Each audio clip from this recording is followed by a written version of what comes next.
Have you ever stopped to consider how close you are to the edge of your own moral cliff, the line that separates the well-behaved citizen from the unhinged monster lurking beneath society's surface? Picture this. You're sitting at your desk, the daily routine droning on around you, when suddenly you find yourself in a situation where the rules of decency no longer apply. Would you still be the saint you believe yourself to be? Or would you slip into that abyss, clawing and thrashing as you fell? I came across a book that grabbed my mind and shook it to its core, The Lucifer Effect by Philip Zimbardo. It doesn't just ask why good people turn evil, it throws the answer in your face. It could be you, yes, you. But before you recoil in horror, let me guide you through this dark, twisted maze of human psychology. Buckle up, it's going to be a wild ride. Let's start with a little poke at your self-image. You, dear fan of the channel, like to think of yourself as a good person. Maybe you return wallets you find on the street or volunteer at the local animal shelter on weekends. But let's be brutally honest for a moment. Have you ever taken something that wasn't yours just because you knew you wouldn't get caught? A pen from the office, a neighbor's Wi-Fi signal? There's a reason I ask. Zimbardo, in his clinical yet disturbingly relatable style, makes it clear that evil isn't some distant, abstract force. No, it's a slippery slope that starts with small, seemingly harmless transgressions. Take, for example, the case of Ivan "Chip" Frederick, a name you might not know but a story you need to hear. Frederick was an all-American boy, the kind who loved baseball and mom's apple pie. But then he found himself at Abu Ghraib, that infamous prison in Iraq, where unspeakable horrors were inflicted on prisoners. Here's the twist. Before his deployment, Frederick was as average as they come. He wasn't a monster by birth. He was a guy with a decent IQ, a stable mind, and a love for his country. But Abu Ghraib warped him into something awful. And if you think you're any different, you're in for a rude awakening. The truth is, the line between good and evil is much more porous than you'd like to believe. You might still be clinging to the comforting belief that you're inherently good, that your personality is as fixed as the stars in the night sky. But let me shatter that illusion for you. The idea that your character is unchangeable, that who you are remains consistent across all situations, is pure fiction. Zimbardo introduces the situational approach, a perspective that's both liberating and terrifying. Who you are isn't written in stone, it's written in sand, constantly shifting with the tides of your environment. Think about it. How do you act around your friends compared to how you behave in front of a child? Are you the same person in both situations? Of course not. Now let's take this a step further. Imagine you're participating in the Milgram experiment, a classic, albeit disturbing study in human behavior. You're a teacher tasked with administering increasingly painful electric shocks to a learner for every mistake they make. The shocks start off mild, but soon enough they're cranked up to a life-threatening 450 volts. The learner is screaming, begging you to stop, but you keep going. Why? Because a man in a lab coat told you to. In this experiment, a shocking 65% of participants, ordinary people like you, delivered the maximum voltage. They weren't sadists. They were just regular folks swayed by the situation and the authority looming over them. What Zimbardo is telling us, loud and clear, is that the right, or rather wrong, circumstances can turn any of us into agents of cruelty. If you're still with me, let's dig even deeper into the darkness, shall we? Zimbardo didn't just talk the talk, he walked the walk, or more accurately, he conducted one of the most controversial psychological experiments in history, the Stanford Prison Experiment. Picture this: 24 college students, all of them clean-cut, middle-class and psychologically stable, are dropped into a mock prison environment. Half are randomly assigned as guards, and the other half become prisoners. The guards are given uniforms, batons, and mirrored sunglasses, the kind that hide their eyes, and by extension, their humanity. The prisoners, they're stripped, deloused, and given numbers instead of names. It doesn't take long for this psychological play to spiral into a full-blown nightmare. The guards, these supposedly normal, decent guys, start to revel in their power. They force prisoners to urinate in buckets, strip them naked, and lock them in dark closets as punishment. One guard even earned the nickname John Wayne for his particularly brutal methods. And all of this happened within just 6 days. 6 days, people. That's all it took before Zimbardo pulled the plug on the experiment. The takeaway? Under the right conditions, your morals can crumble faster than a sandcastle in a hurricane. You'd like to think that in the same situation you'd act differently. But the truth is, you don't really know, do you? So, what tips the scales? Why do people like Frederick or the Stanford guards descend into cruelty, while others manage to stay grounded? Zimbardo points to one particularly dangerous ingredient in the recipe for evil: obedience to authority. Whether it's a person, an institution, or a set of rules, authority can push even the most righteous among us to commit terrible acts. Let's revisit Milgram's experiment for a moment. The participants weren't inherently evil. They were just following orders, thinking they were contributing to a greater good. This obedience to authority didn't start with Milgram's study, and it sure didn't end there. Look no further than the Jonestown massacre for proof. Jim Jones, a charismatic leader who initially stood for utopian ideals, gradually turned into a tyrant. His followers didn't see it coming. They trusted him, obeyed him, even when he handed them cups of cyanide-laced Kool-Aid. More than 900 people died that day. Not because they were evil, but because they were obedient. So here's a question for you. How often have you followed an order, not because it felt right, but because it was easier? How many times do you question the people in charge, or do you just assume they must know best, that they must be right? Maybe it's time to start asking those uncomfortable questions before you find yourself knee-deep in moral quicksand. But it doesn't end with authority, does it? Oh no, the slide into darkness has another sneaky partner: the loss of personal responsibility. Imagine this. You're in the Milgram experiment, your hand hovering over that dial, cranking up the shock as the learner in the next room screams in pain. But hey, you think, it's not really your problem, right? The guy in the lab coat said he'd take full responsibility. This concept, known as de-individuation, is a very slippery slope. It's why people in mobs wear masks, why soldiers wear uniforms, and why cyberbullies hide behind anonymous usernames. When you feel like your actions can't be traced back to you, it's frighteningly easy to let go of your sense of right and wrong. Zimbardo ran a powerful field experiment to make this clear. He left an abandoned car in the Bronx, a place where anonymity runs high. Within hours, it was stripped, vandalized, and destroyed. But in Palo Alto, a more close-knit community where people were more likely to be recognized, that same car sat untouched, as if invisible. It's a strong reminder. When we can hide behind a mask or a role, when no one is looking directly at us, evil finds the space to grow. Think about how many people out there, safe behind their screens, have said or done things they'd never dare to in person. It's easy to hide, to become someone else when no one's watching. But is that person someone you'd want to face in the mirror?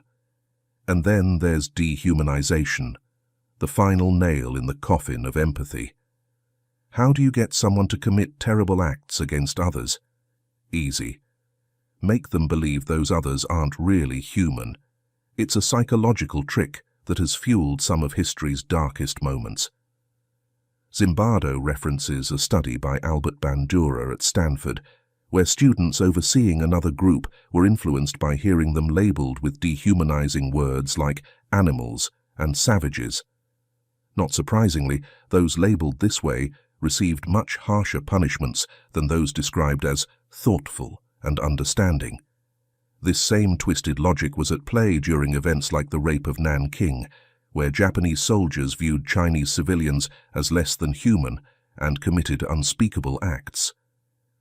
You might think that this kind of dehumanization is a relic of the past, or only exists in the minds of truly evil people. But take a closer look around. How often do you hear people being described as animals, scum, or vermin? How quickly do we dismiss their suffering once those labels stick? The moment you stop seeing someone as fully human is the moment you make room for your own dark potential. But wait, it gets worse. Words, as they say, can be weapons, and when used carefully, they can disguise even the worst actions.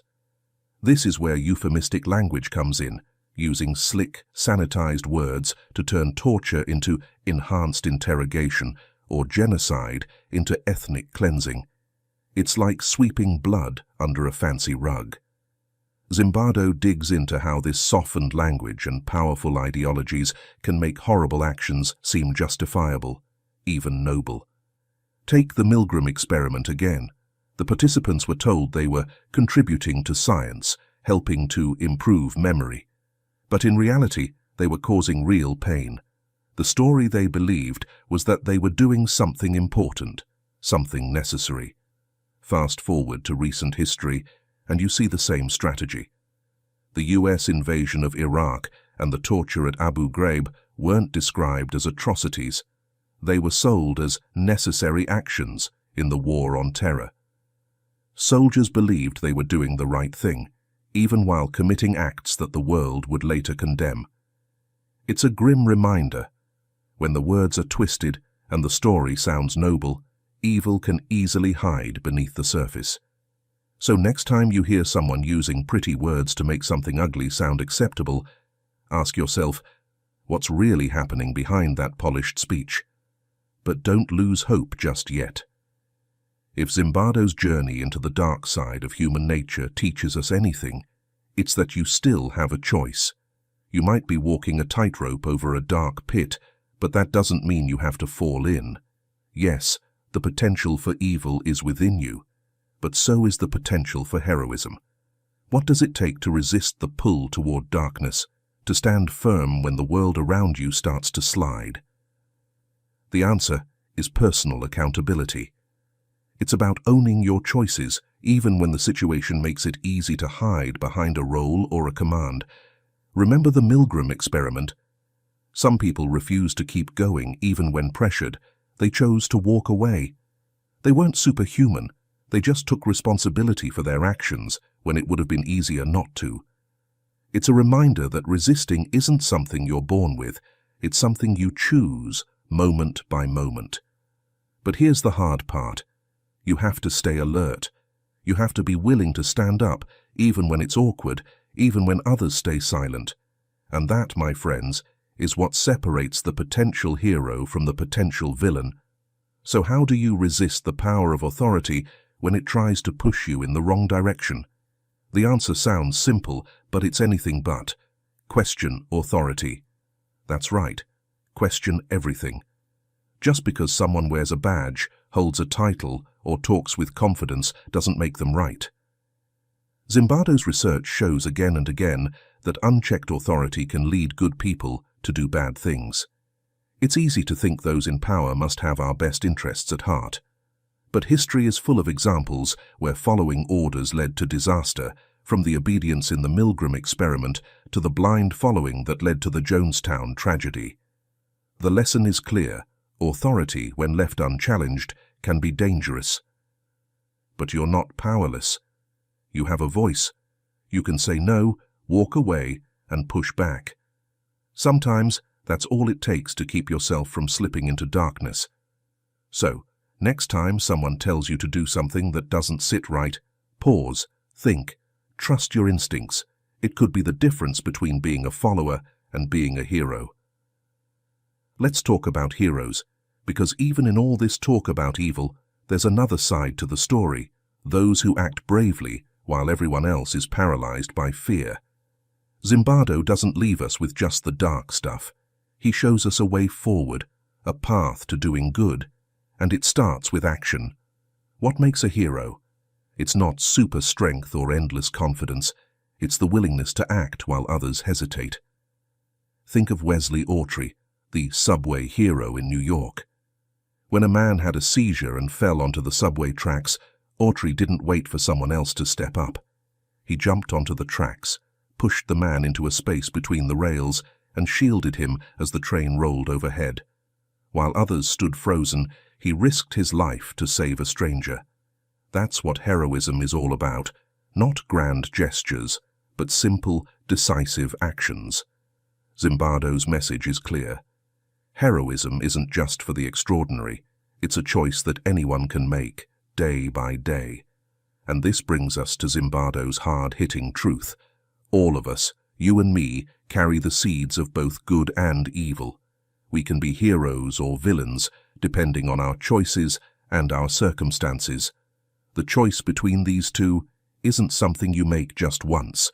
It's a daily struggle, a constant battle. One moment, you might be the hero. The next, you might be tempted by the dark side. The key is awareness. Zimbardo challenges us to recognize this duality in ourselves, to understand that the potential for evil isn't just out there, but inside each of us too. It's not about despairing over this reality. It's about being mindful, staying aware, and steering ourselves toward the good. This self-awareness doesn't just make you a better person, it makes you a more conscious one, ready to make deliberate choices instead of being swayed by the situation. It's not about fearing what you might become. It's about choosing who you want to be every single day. As we near the end of this journey through the dark alleys of human nature, it's crucial to understand that the line between good and evil isn't just a philosophical idea, it's a real, everyday challenge.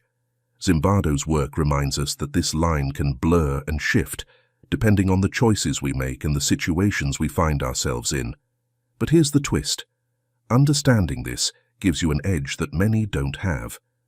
You're not just another person in the crowd, following orders, or drifting with the flow. You're aware of the forces that can push you down a dark path, and with that awareness comes responsibility. You have the power to resist, to act, to be the hero in your own story. And that's not just a nice idea. It's a necessity in a world where morality is constantly tested. So, where do you stand? Are you ready to choose the light when darkness creeps in? Are you prepared to act when others freeze? Because in the end, it's not just about avoiding evil. It's about actively choosing good. Let's wrap this up. The Lucifer Effect by Zimbardo isn't just a book about the dark side of human nature. It's a call to action. It's a challenge for each of us to confront the potential for darkness within and make a conscious choice to do good. The situations you face will test you, will push you toward that blurry line between right and wrong. But it's in those moments of testing that your true self comes through. Remember what we've uncovered. That blind obedience, loss of personal responsibility, dehumanization, and the power of twisted language can pull you toward a darker side. But also remember that within you is the power to resist, to question, and to act with courage, even when it's difficult. You don't need superpowers to be a hero. You just need the courage to choose the right thing, day after day. And that, my friends, is what will make all the difference. So here we are, at the end of this journey through the shadows of the human mind, led by Zimbardo's sharp insights. But let me leave you with this. The choice between good and evil isn't a one-time decision. It's a series of small, everyday choices. Every time you stand up for what's right, every time you resist the crowd, every time you see the humanity in others, you're pushing back against the forces that could turn you into something you're not. It's not easy. It's not always clear. But it's necessary. Because in the end, the story of your life isn't shaped by the situations you face. It's shaped by how you choose to respond to them. So choose wisely. Be the hero, not the villain. And when you find yourself at that moral crossroads, as we all will, take a deep breath, look inside, and remember what we've learned today. Thank you for taking this journey with me. Until next time, my dear friend.